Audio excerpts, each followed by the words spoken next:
nangyari sa inyo? Bakit pareho kayong sugatan? Napatrouble kami. May inawat kaming kaguluhan doon sa labas kanina, kaya ito. But don't worry about this. Со стопок машкар, но кстом се весел поними. Totoo bang kayo'y nadawit lamang sa kaguluhan? Nandito lahat ng detalye tungkol sa lupang ibinebenta. Alam mo, maganda to eh, kasi doon lang to sa may likod ng old factory. Tingnan mo, baka interesado ka.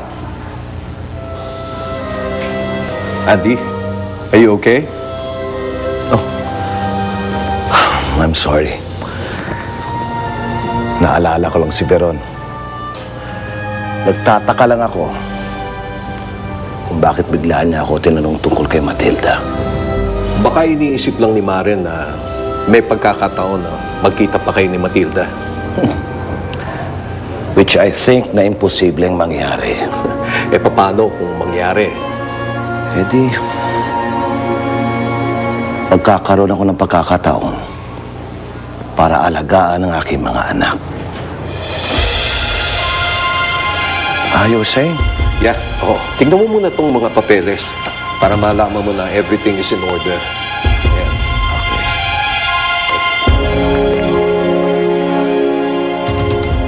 Nakausap ko si Aling Rosa kaninang bumali ako ng gamot.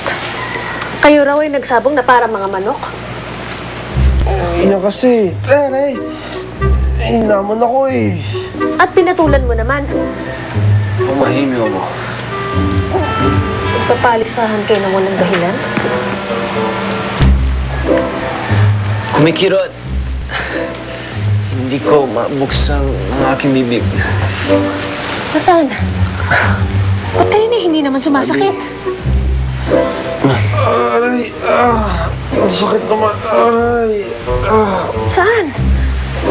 dito sa labi, oh. Di ba pag masakit, dapat hinahalikan para mawala yung kirot? Ako ba'y nilalansi nyo? Hindi baka siya. Ako'y totoong nasasaktan mo. Kung sa'yo nakakala nyo, papatulan ko ang mga kalokohan ninyo. Nagkakamali kayo. Gamutin ninyo ang inyong mga sarili!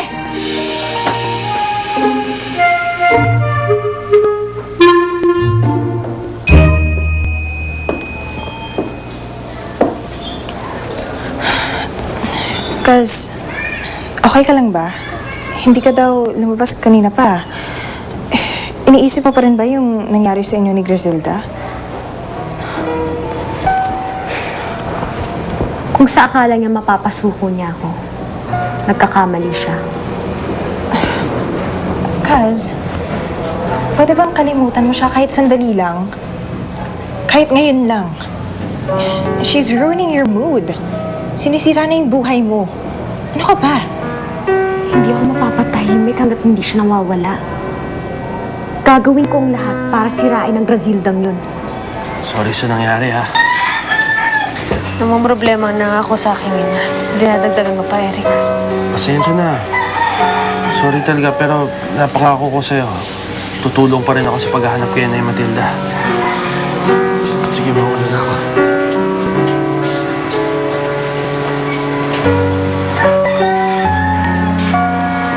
Kahit wala si Eric, handa akong tulungan kang mahanap ang iyong ina mo. Sana ay makita ko siya, Kasmir. Mabuti na rin wala siya sa Fantasia. Ligtas siya kay Fabiola. Sana iligtas din siya sa mundong ito. Oras na siya ay aking matagpuan. Hindi na ako makakapayag na siya'y mawalay pa sa aking paningin. Gustong-gusto ko na siya'y alagaan. May mangyari ng masama sa akin, wag lamang sa aking ina.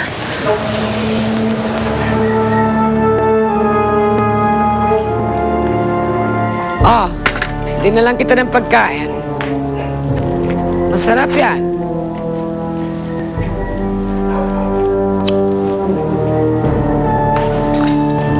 You see, mabait naman ako eh.